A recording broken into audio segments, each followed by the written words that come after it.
What's going wrong at the 5 Premier League clubs yet to win? For the first time since 1964, there are 5 top-flight sides still winless 6 matches into the season. It will come as little surprise that the quintet, Southampton, Newcastle, Leeds, Burnley, and Norwich, occupy the bottom 5 places in the Premier League table. Without a single victory between them, the pressure is mounting on managers and players even before the first autumn leaves have fallen. We take a closer look at the Premier League's winless 5, what's going wrong, and how they might be able to break their ducks. 16. Southampton, 4 points. It would be wrong to suggest Southampton are in a full-blown crisis after all they have drawn with Manchester United and Manchester City in the opening weeks of the season. But their 1-0 home loss to Wolves on Sunday will have set a few alarm bells ringing at St Mary's. Ralph Hasenhüttl wanted to build on their fighting display to get a goalless draw at the Etihad 8 days earlier in a very winnable game, but they let themselves down and lost to Raul Jimenez's goal. The manager described his team's defending as naive, and there were plenty of moments where pulses were sent racing with some panic play at the back. It was surprising, because they'd restricted City to only 1 shot on target and successfully kept their many attacking threats at arm's length the previous weekend. There also has to be concern about where the goals are going to come from too following the sale of last season's top scorer Danny Ings to Aston Villa. Just 4 goals in their opening 6 league games, 2 of which came against fellow strugglers Newcastle, perhaps explains why their 4 draws haven't been converted into wins. It will fall on Nathan Redmond, who saw a goal ruled out for offside against Wolves, summer arrival Adam Armstrong and the promising 18-year-old right-back signed from Chelsea, Tino Livramento, to provide much-needed spark. Not that it's about to get any easier, Saints travel to Chelsea this Saturday. 17. Newcastle United, 3 points. Hands up anybody who is surprised by Newcastle's winless start to the season? Thought not. This is the 6th time in the Premier League era alone that the Toon have failed to win any of their first 6 games, and it really is more of the same misery. A visit to Old Trafford aside, Steve Bruce's team have had a pretty gentle fixture list to open the season, but a far from inspiring forward line keep fluffing their chances.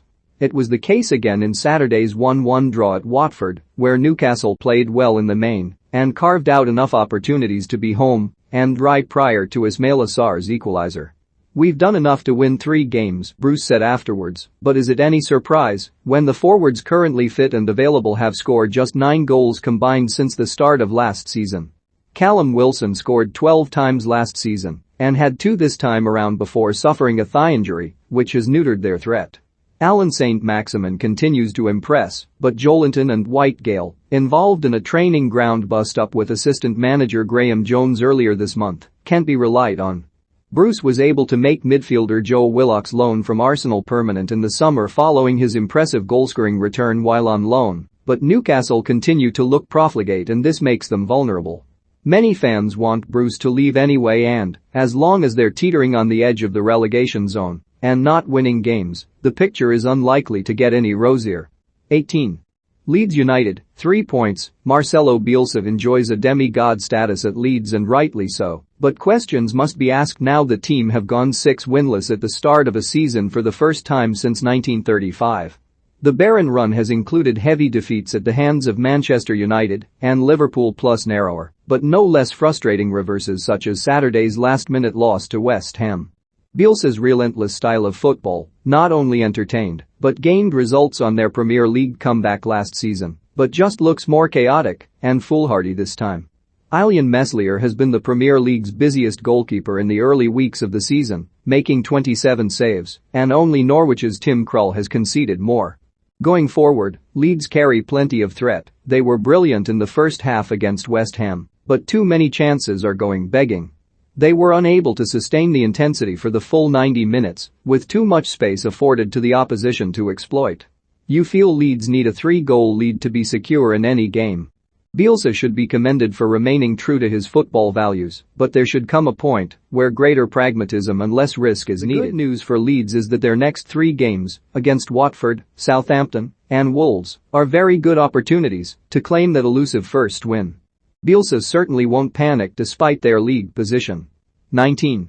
Burnley, 2 points, a definite sense of déjà vu for Burnley, who have become accustomed to being in and around the bottom 3. Indeed, they made an even worse start last season when they lost 5 of their opening 6 games. But Sean Dyche's side survived in the end, and there won't be undue concern this time. The Clarets came agonizingly close to picking up that first win in Saturday's 2-2 draw at Leicester, leading until Jamie Vardy's 85th-minute goal, and then seeing a late Chris Wood goal ruled out for offside. Early season defeats to Brighton and Arsenal at Turf Moor were by slender margins, and it's no wonder Dyche was speaking about tidying up the details in their performances and hoping for a twist of fate on our side. There was at least a bit of help for Dyche in the transfer market this time, with defender Nathan Collins signed from Stoke and winger Maxwell Cornet coming in for £13 million from Lyon.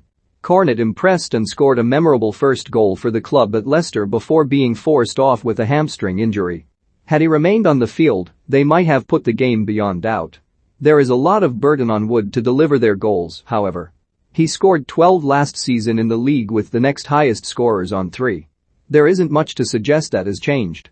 It may only be October, but there's a plenty riding on this Saturday's home game with Norwich, the one side worse off than them. Fail to win that and there could be problems. 20.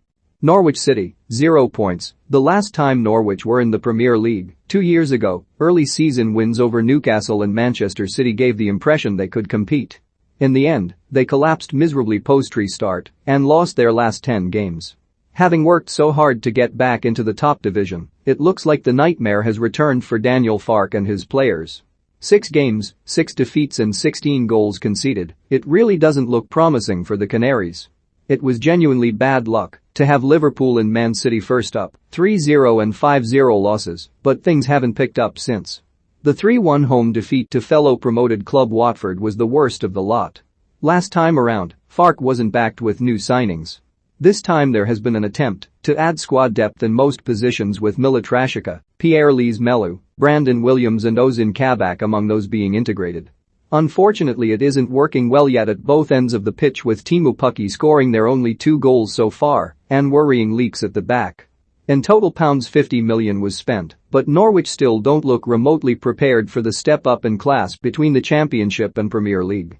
The sale of Emiliano Buendia to Villa, which helped fund the summer buys, has robbed them of their main creative spark.